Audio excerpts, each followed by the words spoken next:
This video will be about the front end of the bike. I will be going through the forks and this thing here, steering column or whatever you call it.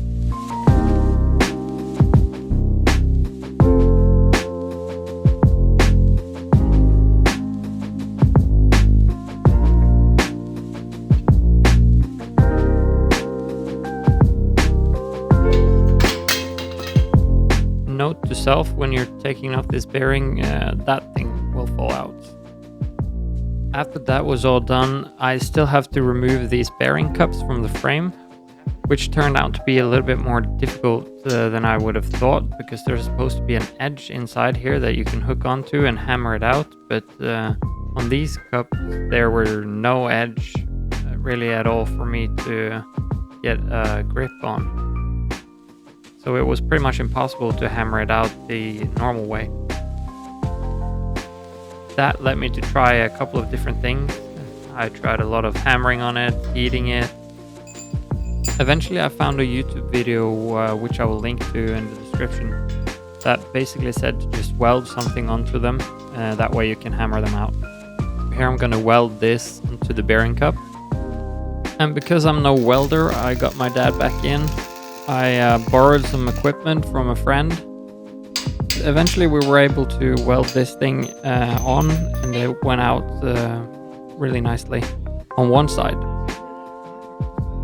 The problem really came to the other side, because that one is further into the frame, and it was really difficult to hit this one with a weld without welding it into the frame.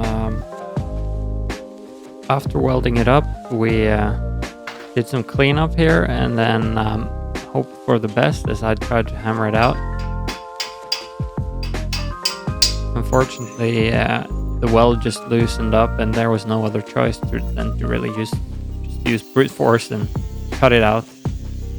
So we did get it out eventually, and I'll have to do a little bit of cleanup on that frame. So the next thing was to clean this thing up, sandblast it, and get it ready for painting. But first I had to get off the bearing off the end of this one, which was fairly easy.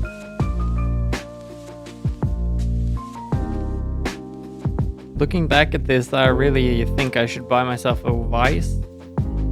But if I were to buy every tool that I needed here and there, then I would spend a lot more on tools than I would on the actual bike. So now the bearing is removed, and I'll keep these to use as a tool for hammering on the new bearings. So after blasting sand all over my garage, I decided to build a little bit of a containment thing for sandblasting. And as the floor fills up with sand, I just swipe it up and use it again. Now this sand just really gets everywhere, so I found that using my motorcycle helmet helps a little bit, keeping the sand out of my hair. But it was not really a nice and pleasant experience doing this with the tools that I have available. Now before I move on to paint this thing, I wanted to do the forks as well, so I could be a little bit more efficient. Like most of the things on this bike, the forks are in a pretty bad condition too.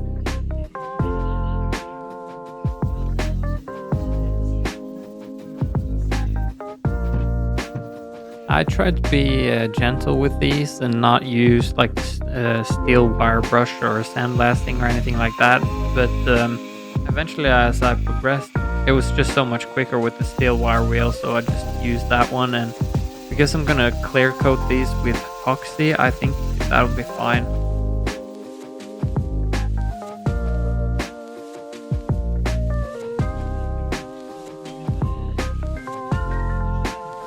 After a good long time, these were ready for painting.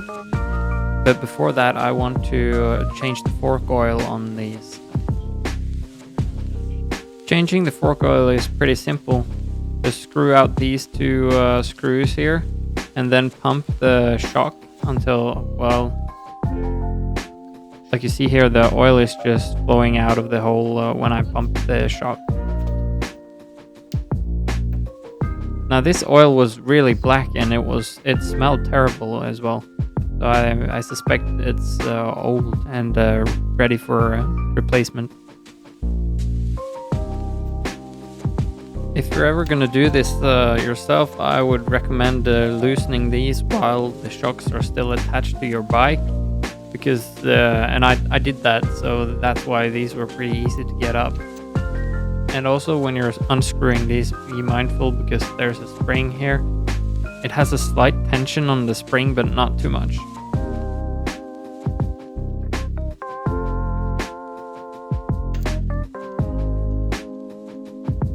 So I saw somebody else on YouTube recommending to put 15 weight viscosity in their fork oil on this bike.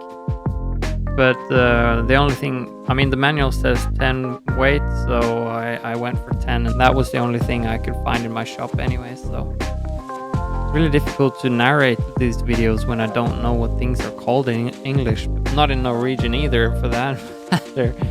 But yeah. Here you can see that I use a clamp to just hold up this cylinder so it doesn't sink all the way down into the shock.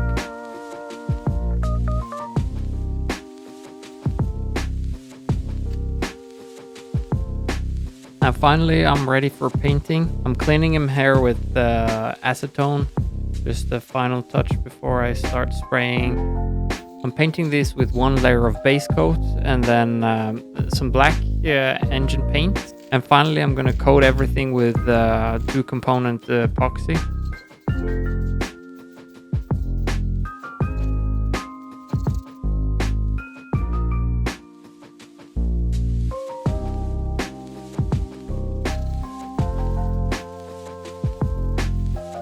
Now, in order to not waste too much epoxy, I'm going to wait until I have some more parts to paint.